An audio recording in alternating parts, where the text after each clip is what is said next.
इलाहाबाद उच्च न्यायालय ने राज्यों द्वारा मदरसों के वित्त पोषण पर सवाल खड़ा किया है। कोर्ट ने स्पष्ट सवाल किया कि संविधान के अनुसार देश धर्मनिरपेक्ष है, तो आखिर राज्य कैसे मदरसों को फंड कर रहे हैं। कोर्ट ने पूछा कि मदरसों और अन्य धार्मिक संस्थानों को राज्य सरकार द्वारा वित्त पोषण भारतीय संविधान की धर्मनिरपेक्ष सिद्धांत के अनुरूप है या नहीं। मदरसा अंजुमन इस्लामिया फैजुल उलूम और एक अन्य द्वारा दायर वृट याचिका पर सुनवाई करते हुए न्यायमूर्ति अजय भनोट की एकल पीठ ने राज्य सरकार को 4 सप्ताह के भीतर अपना जवाब दाखिल करने का निर्देश दिया है, जिसमें मदरसों के पाठ्यक्रम, उनकी आवश्यकताएं, उनके पंजीकरण की शर्तें, खेल के मैदान और अन्य कई मानकों को भी शामिल किया गया है। न्यायमूर्ति की पीठ मदरसा बोर्ड द्वारा मान्यता प्राप्त और राज्य सरकार द्वारा सहायता प्राप्त एक मदरसे की याचिका पर सुनवाई कर रही थी।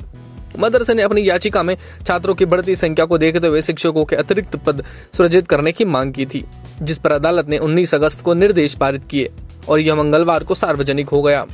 अदालत ने इस मामले को अगली सुनवाई के लिए 6 अक्टूबर 2021 तक को टाल दिया गया है।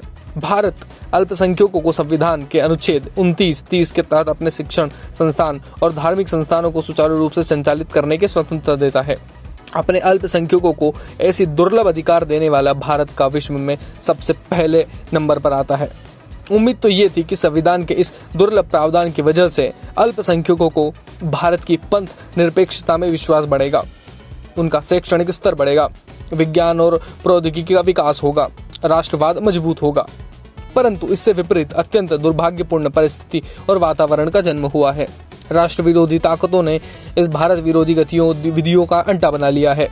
बच्चों में धार्मिक उन्माद का उदय हुआ है, देवबंदी जैसे आतंकवादी विचारों का सृजन हुआ और उसके साथ साथ ही विदेशों से अवैध हथियार और धन आपूर्ति का स्रोत बनकर यहाँ शिक्षा ग्रहण करने वालों को सिर्फ कुरान और किताब पढ़ाई गई है।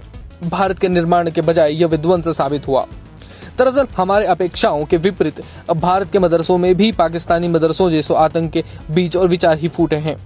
शायद इसी से तंग आकर असम सरकार ने अपने राज्य के 600 मदरसों को बंद कर दिया। किस प्रकार के प्रगतिशील में बाधक जो राष्ट्र विरोधी विचारों की सहायता से मदरसे अब संविधान के मूलभूत सिद्धांतों जैसे पंथ निरपेक्षता, समानता और राष्ट्रीय सुरक्षा से टकरा रहे हैं। साथ ही तुष्टीकरण के लिए राजनीतिक मदरसों को फंड करने वाले राज्यों को भी यह संदेश है कि अब मदरसों को इस तरह के फंड देना संविधान के अनुरूप नहीं रह गया है।